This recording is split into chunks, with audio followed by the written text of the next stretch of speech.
Picture this. Every month, you save money. $100 here, $300 there. You skip eating out. You stop impulse buying. You become more responsible with money. And slowly, your savings account starts growing. At first, it feels amazing. You finally feel financially stable.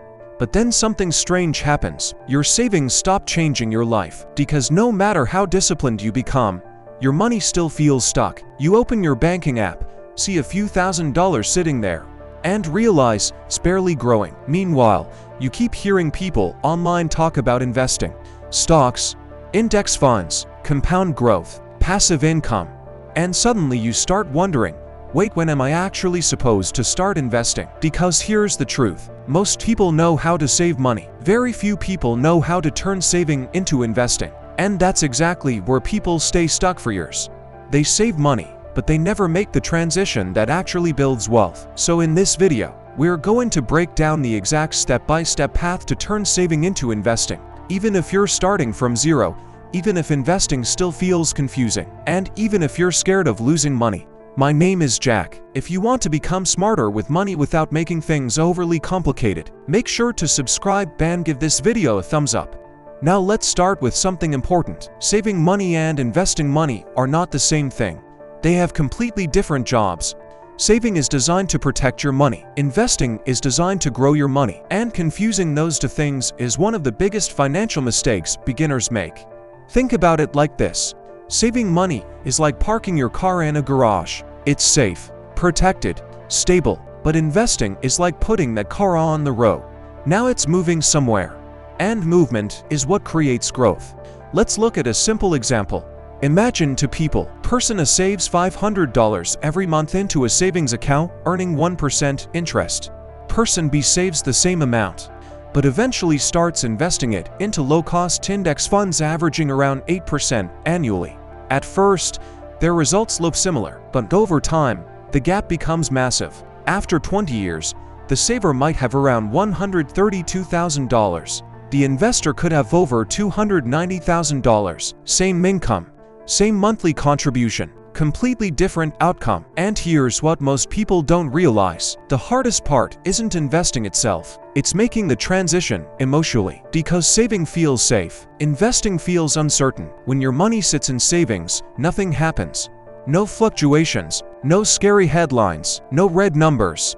But investments move up and down constantly. And for beginners, that feels terrifying. Now you might be thinking, okay Jack, but what if I lose money? Totally fair. And that's exactly why the transition into investing should happen gradually, not overnight. So let's walk through the exact path. Step 1. Build your financial foundation first. Before you invest anything, you need a real emergency fund, usually around 3 to 6 months of living expenses.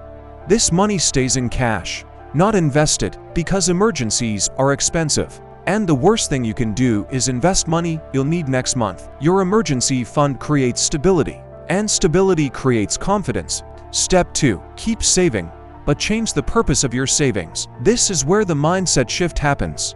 Most people save money with no clear destination. They just save because it feels responsible.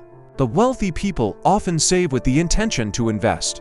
Saving becomes temporary, not permanent. Your savings account stops becoming the final destination and starts becoming a transfer station. That's a huge mental shift. Step 3. Start investing small amounts immediately. This is where beginners usually overthink everything. They think they need thousands of dollars, perfect timing, advanced knowledge. You don't. You can start investing with very small amounts, $50, $100, even less. Because the goal at the beginning isn't maximizing returns. The goal is building the habit, and habits are what create long-term wealth. Step 4. Focus on simple investments. This is important. A lot of beginners make investing way too complicated. They start chasing hot stocks, crypto hype, day trading strategies, and get-rich-quick investments. But simple investing usually wins long-term. That's why many experienced investors prefer index funds. Instead of trying to predict which company will win, you're investing in hundreds of companies at once. Less stress, more diversification, long-term growth. Simple doesn't mean weak. Simple often works best. Now here's where things get really powerful. Consistency matters more than intensity. Imagine investing $300 every month for 25 years. At an 8% annual return, that could grow to over $280,000. But here's the crazy part. Most of that money didn't come from your contributions. It came from compounding. Your money started making money, and then that money started making more money. That's when wealth building starts accelerating. But here's the problem. Most people quit too early because investing feels boring at first. Results are slow, markets fluctuate, the excitement disappears, and discipline becomes more important than motivation. Let me give you an analogy. Saving money is like collecting bricks.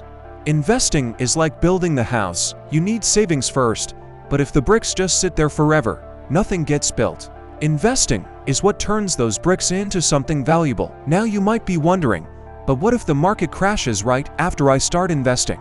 Great question, because eventually it will. Market crashes are normal. They've happened many times throughout history.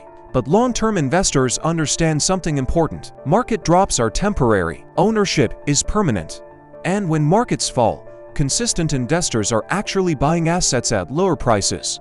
That's why experienced investors focus on time in the market, not timing the market. So let's summarize the path. First, build your emergency fund. Second, stop viewing saving as the final goal. Third, start investing small amounts consistently. Fourth, focus on simple long-term investments. And fifth, stay patient long enough for compounding to work. Because here's the truth. Saving money creates security, but investing creates freedom. And the moment you learn how to combine both, your financial life starts changing completely. If this video helped you better understand how to turn saving into investing, make sure to subscribe. And I'm curious about something. What's harder for you right now? Saving money or actually starting to invest it? Let me know in the comments, because the moment your money starts working harder than you do, everything changes.